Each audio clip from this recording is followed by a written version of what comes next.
सोनगर गांव की सुबह हमेशा की तरह शांत थी। कच्चे रास्तों पर गायें घूम रही थीं, बच्चे स्कूल जा रहे थे और चौपाल पर बैठे बुजुर्ग अपनी पुरानी यादों में खोए हुए थे। लेकिन उसी गांव में एक घर ऐसा भी था जहां हर दिन सिर्फ तानों और झगड़ों की आवाज सुनाई देती थी। वो घर था कमला देवी का। कमला देवी अपने तेज स्वभाव के लिए पूरे गांव में मशहूर थीं। घर में उनकी बात के आगे कोई कुछ नहीं बोलता था। उनके बेटे अर्जुन की शादी 2 साल पहले नंदिनी से हुई थी। नंदिनी गरीब परिवार की लड़की थी। उसके पिता छोटे किसान थे और शादी में ज्यादा दहेज नहीं दे पाए थे। बस तभी से कमला देवी के मन में नंदिनी के लिए नफरत भर गई थी। नंदिनी ने शुरुआत में बहुत कोशिश की कि वो सबका दिल जीत ले। वो सुबह सबसे पहले उठती, पूरा घर साफ करती, खाना बनाती, ससुर को दवा देती और रात तक बिना रुके काम करती रहती। लेकिन कमला देवी को उसमें सिर्फ कमियां ही दिखती थीं। रोटी गोल नहीं बनी, चाय में चीनी कम है, तेरे मायके वालों ने तुझे कुछ नहीं सिखाया। नंदिनी हर ताना चुपचाप सुन लेती। रात को जब सब सो जाते तब वो अकेले आंगन में बैठकर चुपचाप रोती थी। अर्जुन शहर में नौकरी करता था। वो महीने में सिर्फ 1-2 बार घर आता। नंदिनी जब भी उससे अपने दिल की बात कहने की कोशिश करती, वो बस इतना कहता, माँ का दिल मत दुखाया करो, वो जैसी हैं वैसी ही रहेंगी। ये सुनकर नंदिनी हर बार अंदर से टूट जाती। एक दिन गांव में भयंकर बारिश हुई। नदी का पानी गांव में घुस आया। कई घरों के चूल्हे बुझ गए। लोगों के पास खाने तक का सामान नहीं बचा। तभी नंदिनी ने देखा कि पड़ोस की बूढ़ी राम दुलारी काकी 2 दिन से भूखी थीं। वो तुरंत घर का आटा, दाल और चावल लेकर उनके घर पहुंची। फिर उसने गांव की औरतों को इकट्ठा किया और मंदिर में सबके लिए खाना बनवाना शुरू कर दिया। पूरा गांव उसकी तारीफ करने लगा। लोग कहने लगे, बहू हो तो नंदिनी जैसी, गरीब घर की है लेकिन दिल बहुत बड़ा है। लेकिन यही बात कमला देवी को चुभ गई। उन्हें लगा कि नंदिनी गांव में नाम कमाकर उन्हें छोटा दिखाना चाहती है। उस रात घर में बहुत बड़ा झगड़ा हुआ। कमला देवी गुस्से में चिल्लाईं, बहुत उड़ने लगी है तू, आज के बाद इस घर में रहने की जरूरत नहीं। नंदिनी के हाथ कांपने लगे।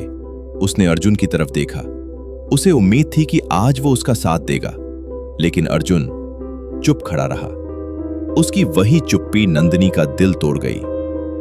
आधी रात, बारिश अब भी हो रही थी।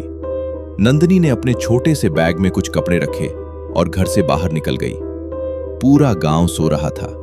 सिर्फ एक लड़की टूटे हुए दिल के साथ अकेली सड़क पर चल रही थी। शहर पहुंचने के बाद उसकी जिंदगी और मुश्किल हो गई। कभी उसने होटल में बर्तन धोए, कभी लोगों के घर खाना बनाया, तो कभी फैक्ट्री में काम किया। कई रातें ऐसी थीं जब उसके पास खाने तक के पैसे नहीं होते थे, लेकिन उसने हार नहीं मानी। दिन भर काम करने के बाद भी वो रात को सरकारी लाइब्रेरी में बैठकर पढ़ाई करती। धीरे धीरे उसने सिलाई सीख ली। फिर उसने दूसरी गरीब महिलाओं को भी काम सिखाना शुरू किया। कुछ महीनों बाद उसने एक छोटा महिला समूह बनाया, जहां गांवों की औरतें अपने हाथ से बने सामान बेचने लगीं। उसकी मेहनत रंग लाने लगी। धीरे धीरे उसकी कहानी सोशल मीडिया पर वायरल होने लगी। लोग उसकी कहानी शेयर करने लगे। एक दिन शहर के बड़े अधिकारी उससे मिलने आए। उन्होंने कहा, आप जैसी महिलाएं समाज बदल देती हैं।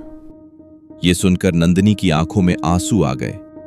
उसे वो बरसात वाली रात याद आ गई जब उसे घर से निकाल दिया गया था। उधर सोनगढ़ गांव में कमला देवी का घर टूटने लगा था। अर्जुन की नौकरी चली गई, घर पर कर्ज बढ़ गया और सबसे बड़ा दुख, अब गांव में लोग कमला देवी की इज्जत नहीं करते थे, क्योंकि सब जानते थे कि उन्होंने एक अच्छी बहू के साथ बहुत गलत किया था। 3 साल बाद गांव में सरपंच चुनाव आने वाले थे। गांव के कुछ लोग शहर जाकर नंदिनी से मिले। उन्होंने कहा, हमें नेता नहीं, आप जैसी इंसान चाहिए। पहले तो नंदिनी ने मना कर दिया, लेकिन गांव की औरतों ने उसका हाथ पकड़कर कहा, अगर आप नहीं बदलेंगी गांव को तो कौन बदलेगा। और फिर नंदिनी चुनाव लड़ने के लिए तैयार हो गई। चुनाव का दिन आया। पूरा गांव वोट डालने पहुंचा। जब रिजल्ट आया तो इतिहास बन गया। नंदिनी भारी वोटों से गांव की नई सरपंच बन चुकी थी। पूरा गांव तालियां बजा रहा था, ढोल बज रहे थे, बच्चे खुशी से नाच रहे थे और भीड़ के पीछे खड़ी कमला देवी रो रही थी। जिस दिन नंदिनी पहली बार सरपंच बनकर गांव लौटी, पूरा गांव फूलों से उसका स्वागत कर रहा था। बच्चे उसके नाम के नारे लगा रहे थे। कमला देवी धीरे धीरे उसके पास आईं। उनके हाथ कांप रहे थे। उन्होंने रोते हुए कहा, बहू, हो सके तो मुझे माफ कर देना। मैंने तुझे कभी समझा ही नहीं। कुछ पल के लिए पूरा माहौल शांत हो गया।